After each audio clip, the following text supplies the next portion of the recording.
ഇതാണ് സീതപ്പഴം, custard apple എന്നും പറയും.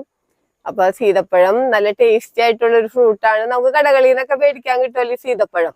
അപ്പൊ കണ്ട ഇതേപോലെയാണ് സീതപ്പഴം ഇരിക്കണത്. കണ്ട ഇതിപ്പോ മൂപ്പെത്തിയ സീതപ്പഴമാണ്. മൂപ്പെത്തുമ്പോഴാണ് ഇതേപോലെ ക്രീം കളർ പോലെ വരുമ്പോ നമ്മ പറിച്ചു വെക്കണം. ഇതുമ്മ കിടന്ന് പഴുത്ത് കഴിഞ്ഞാല് ഇത് നിലത്തേക്ക് വീഴും, നമുക്ക് കിട്ടൂല.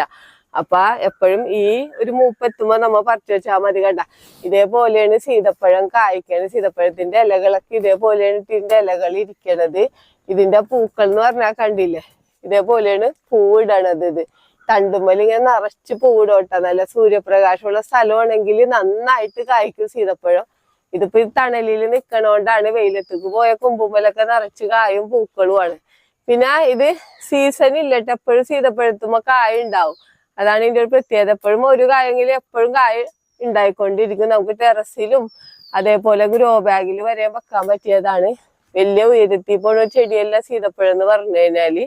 നമുക്ക് പ്രൂൺ ചെയ്ത് നിർത്തി കഴിഞ്ഞാല് നമ്മുടെ വീട്ടാവശ്യത്തിനുള്ള സീതപ്പഴം എന്തായാലും നമുക്ക് എപ്പോഴും കിട്ടും. വലിയ പരിചരണങ്ങളൊന്നും വേണ്ട. പ്രധാനമായിട്ടും മീലി ബഗാണ് ഇതിനെ ആക്രമിക്കുന്നത്. അപ്പൊ മീലി ബഗിന് നമുക്ക് വേപ്പെണ്ണയും വെളുത്തുള്ളിയും സോപ്പ് സൊല്യൂഷനും കൂടെ മിക്സ് ചെയ്ത് അടിച്ചു കൊടുക്കുക, അല്ലെങ്കിൽ വെർട്ടിസീലിയം നമുക്ക് അടിച്ചു കൊടുക്കുക.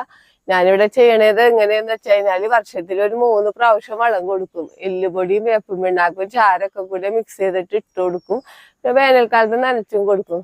വേറെ യാതൊരു പരിചരണങ്ങളും വേണ്ടാത്ത ഒരു ഫ്രൂട്ടാണ് സീതപ്പഴം. നമുക്ക് എളുപ്പത്തിൽ വളർത്താൻ പറ്റിയതാണ്. അപ്പൊ എല്ലാവരും സീതപ്പഴമൊക്കെ വീട്ടിൽ വെച്ച് പിടിപ്പിക്കണം.